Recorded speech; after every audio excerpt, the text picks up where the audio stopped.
Hello, welcome to part 5 of the Worktop Fiddle. And since the last video I've had a break from violin making because various things have happened, and so anyway, I'm back.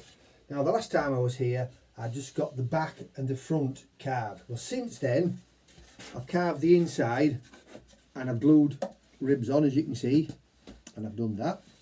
And I've also, as Mr. Mangan mentioned, the worktop pillow. So I've got my wife to put some rice in a bag like so, and then you can see that on camera, yeah, and then that can be settled on there.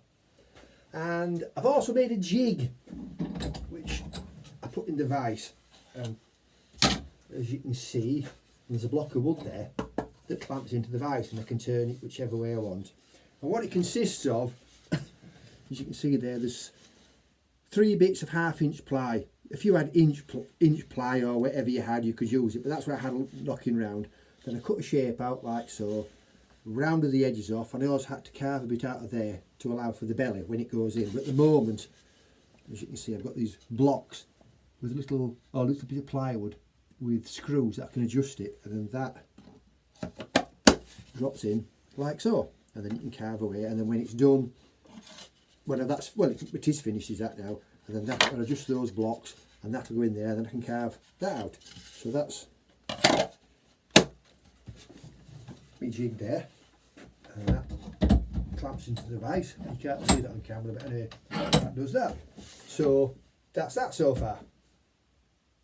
So this is the jig I've showed you in action. As I said, you can clamp it in the vise, and this is more or less, well, it is, it's finished.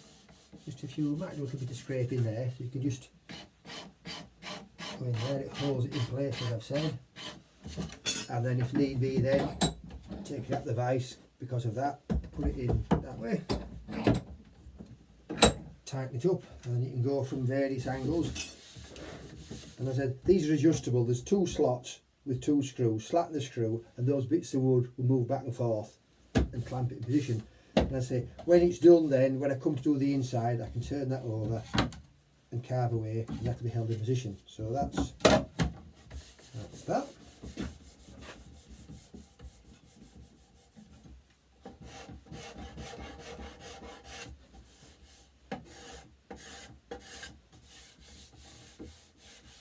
Just a matter of running your hands over, because your hands are very sensitive. As you run them over, like, you can feel.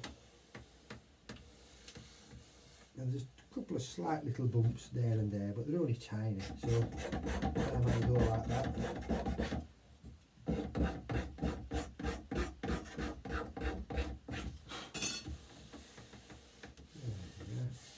then do a final. And I'm not pressing on the scraper very hard at all, because I don't need to be taking much off, so it's just, there's a slight divot there, so press hard on there just to,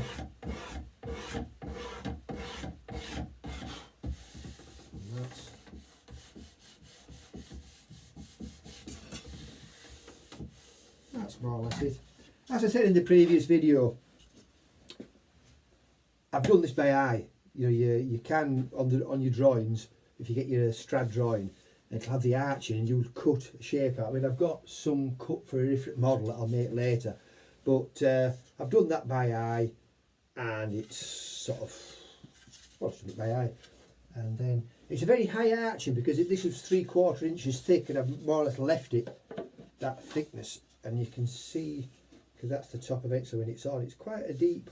So we'll see what it sounds like, because with this on now, when I tap it, it has quite a deep sound. So when we get it stringed up, we might have a, who knows, a very deep sounding, perhaps viola type of a sound. But we'll see. So that's that. So the next thing now is I'm going to mark this out, and I'll carve the inside. So that's the next process.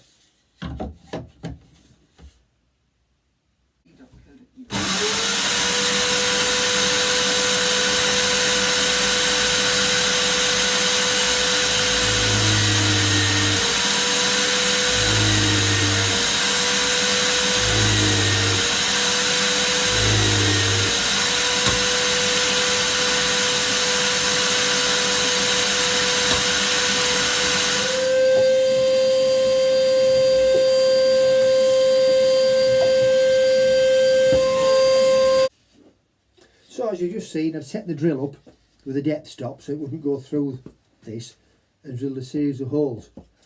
So it takes it a bit easier now to carve out. So that's the next thing now. I'll put this in the jig and start to carve it out.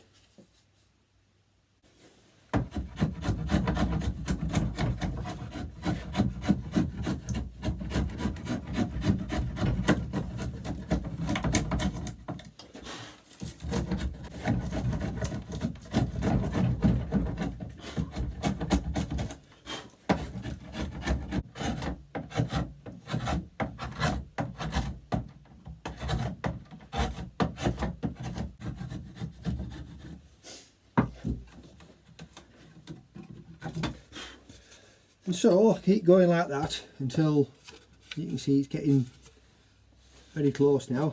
Well, you can still see the bottoms of the holes, and the bottom of that hole, it still leaves 5mm thickness on here, so I know I'm safe enough to keep carving till I reach those holes. So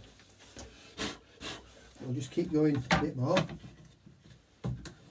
and I get the bulk of it off with this, which is a draw knife, which I mean, some people use gougers, but I'll shut these doors until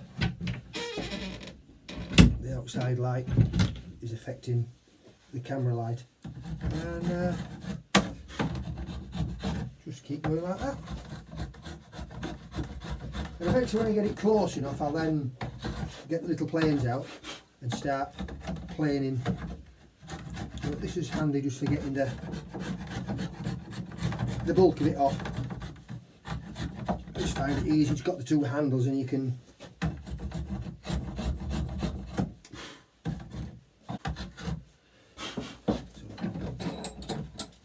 turn that round now.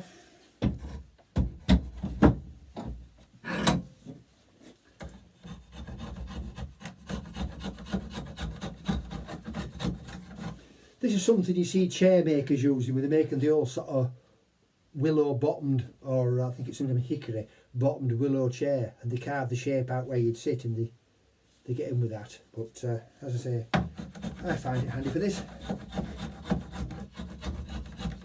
As I say, some people use gougers to get the bulk out, but I'm happy enough doing it this way. Well, it's just a matter of getting the angle, watching for the grain and getting the angle right, and you can almost, like that, it's almost like a plane, you can just plane away like that. And then by using it lightly, it's almost like a scraper then, it's not a lot of pressure on, just like that.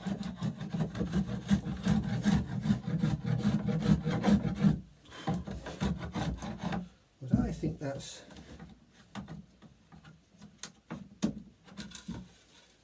near enough now. I'll get in with the planes now, and I'll just look at that corner there. I'll take a bit off there and a bit off there.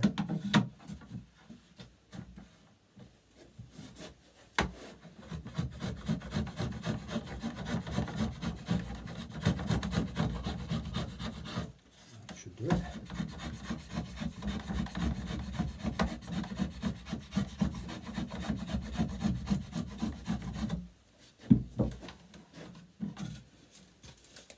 Yeah, that's looking good. Maybe a bit off these two edges here. I forgot to mention as well, I also two little bits of wood that turn to hold it in place, because it's sometimes when using the knife it can pull it towards you, which you don't want. I'll just go in there now like that.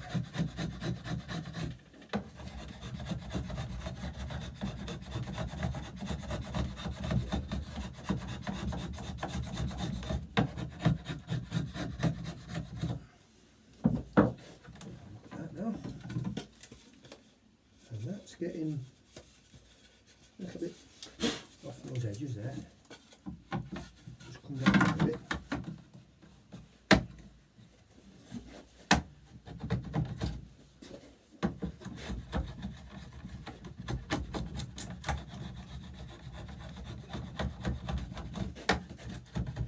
Just keep an eye on the grain. If you catch the grain wrong, can rip out. So it's just a case of put me back to you now, you can't see, but anyway. Like that. We're getting there now. Have to put that way, then you can't catch your hands on it. If you leave it that way, you could, because that's very sharp. So put it that way. And I think I'll start with the planes now and get that down. So what I've done with this is a bit of masking tape, and that just protects it, and that goes up there now. So that's, I mean, already it's getting a nice ring to it. So like we did before, I get even more of a hollow sound. Anyway, so far so good. So that's I'll turn the camera off and have a good tidy up, and then I'll be back finishing this. So I've now had a good tidy up, and the next thing now is to plane this with the various thumb planes. And I've got 5, I'll show you them here. I've got these on eBay. They came from China, they're about £60. And I've sharpened them up, and I've used them on the oak, the back here. And they've been very, very good. Well, in fact, they've been excellent for the price. So I shall proceed with this, and then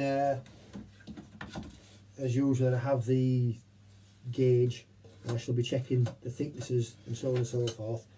So there's no point in filming this. This will be I shall carry on with this behind the scenes now, planing it up and scraping it and getting it right, and then I shall reappear then in video 5 of video 5B. This is part A.